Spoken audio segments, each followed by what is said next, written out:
CNY Central. This is CBS 5 News at 5:30 with Michael Benny. Good afternoon. First at 5:30, the top 5 stories and the first alert forecast. Here's meteorologist Matt Stevens with the latest.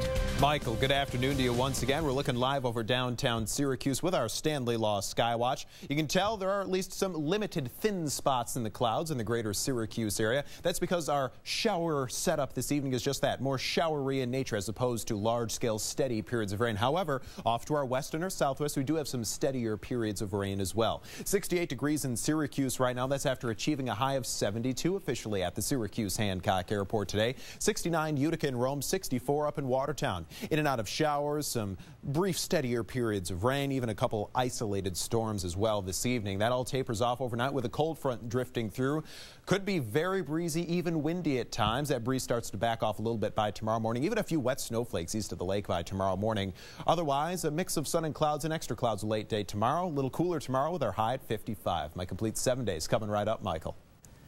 Thanks, Matt. At 5:30, here are the top 5 stories on CBS 5 News. A month after Chittenango's police chief was arrested accused of double dipping, the village now has a new police chief. Fred Corey has been approved by the village board. He served as a lieutenant with the Onondaga County Sheriff's Department and a sergeant with the town of Clay Police Department before that. The former chief in Chittenango, 53-year-old Jeffrey Paul, was arrested last month accused of submitting timesheets that overlapped periods of time between his jobs. He was also serving as a part-time sheriff's deputy in Madison County.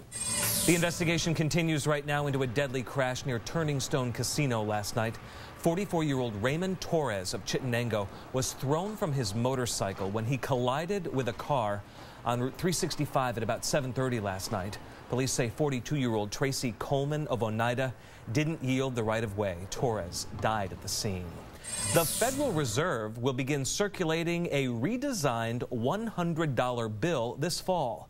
The new note features a blue 3D security ribbon and a disappearing Liberty Bell in an inkwell.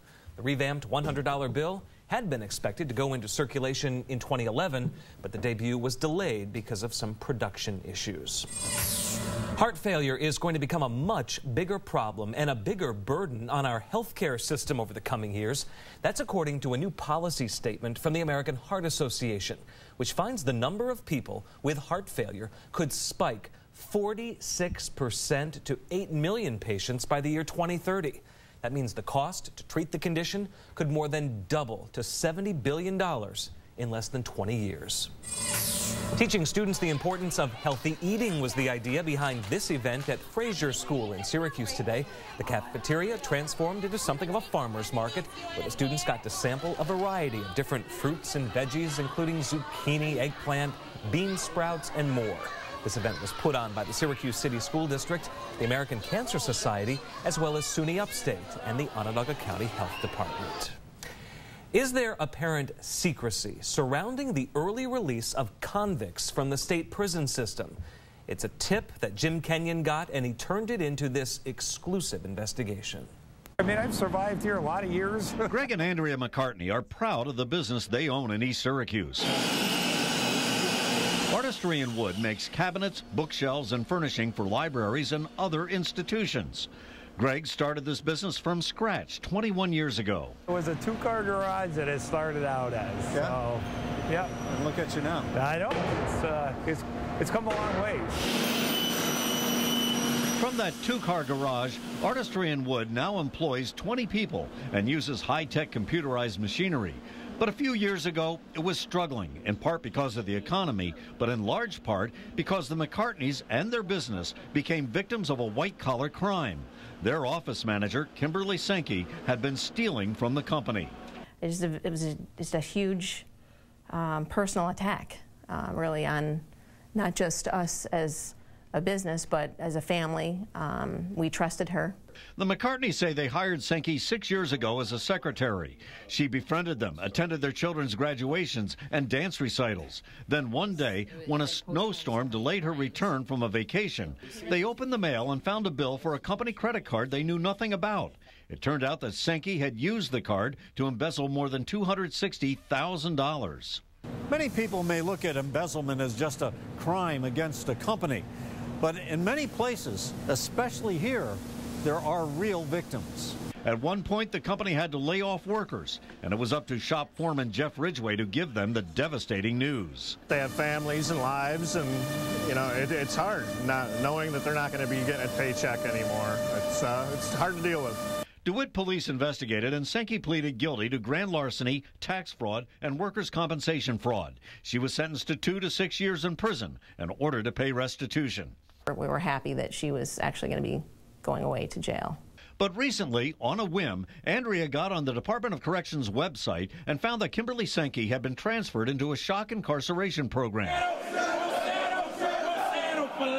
It's a rigorous military-style boot camp program for nonviolent felons.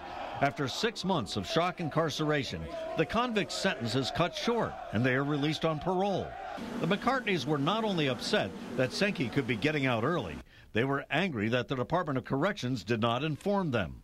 It was kind of a slap in the face that they can do this sort of thing and not notify the victim. In a sense, do you feel victimized again? Yes.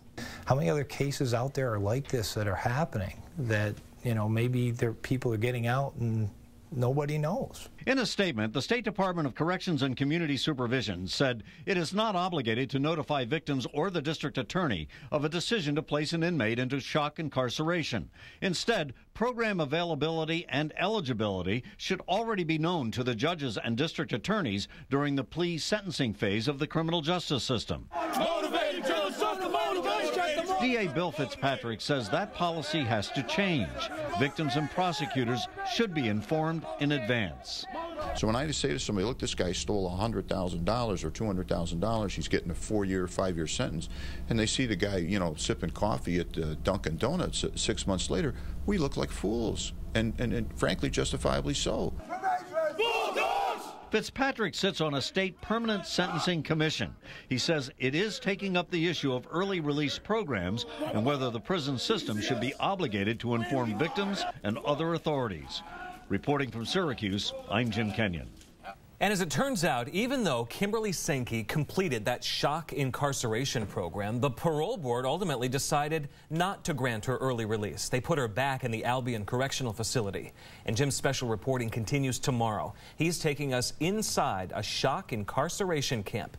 He spent the overnight there to find out how these military-type programs work. In downtown Syracuse today, it was all about building relationships between small businesses that are in central New York right now. Dozens of leaders from the area took part in the Small Business Show at the On Center. Organizers say as big business leaves our area, we need to help family-owned companies, the backbone of our communities. Participants say this is a great way to get exposure. It's all those little places you go, the dry cleaning place, your drugstores. I mean, all of those places are essentially small businesses. Lawyers, they're small business. So, without that everyday type of business in your neighborhood, I think it would be more of a challenge. Part of our mission is providing services to those that aren't traditionally served by banks, and I think in a lot of cases that's small businesses. It's really great to actually see a lot of people, especially because a lot of them are families, so believe it or not, I know quite a few people that are here, so it's just funny to kind of get together and chat about stuff as well, because they're all small businesses. 130 businesses were on display today. It's estimated 700 people passed through to learn a little bit about them. To Washington now, where new delays at airports around the country are reviving an old political fight on Capitol Hill. Democrats and Republicans blaming each other for those automatic spending cuts that led the FAA to cut back on air traffic controllers. Danielle Nottingham has the latest. The anger over flight delays has landed in Washington, with Republicans and Democrats blaming each other for the cutback in air traffic controllers. This administration is implementing sequestration to cause the most pain on the traveling public that it possibly can. The Republicans like the pain. They like the pain. But FAA Administrator Michael Huerta testified Wednesday that he warned Congress this would happen. But Republican Hal Rogers accused the FAA of not revealing specific cuts until hours before they took effect, compounding the delays. We have been talking about reduction in available controller hours of 10% for months. But you didn't tell them which airports, which airlines, which We times. told them that they should expect significant impacts at major hub facilities. Well, la-ti-da. Everyone knew that. Air travelers are getting caught in the middle of this budget battle. Fewer controllers to handle takeoffs and landings is creating about 1,000 flight delays a day.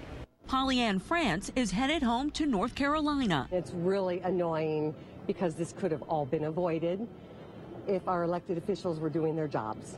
The head of the International Association of Flight Attendants believes things could get worse. Our aviation system is the best in the world, and we're in danger of letting that cripple if we cannot fix this needless cut. Congress is working on a legislative fix, but it's not clear when or if it will pass. Danielle Nottingham, CBS News, Reagan National Airport. CJ Fair is not leaving the orange. Sports director Nico Tamurian tells us what fans can expect in his next season. Entering the ACC, sports is next. And that's live triple Doppler radar. 68 degrees. We haven't budged from that number in the last half hour, but meteorologist Matt Stevens promises us it will go down.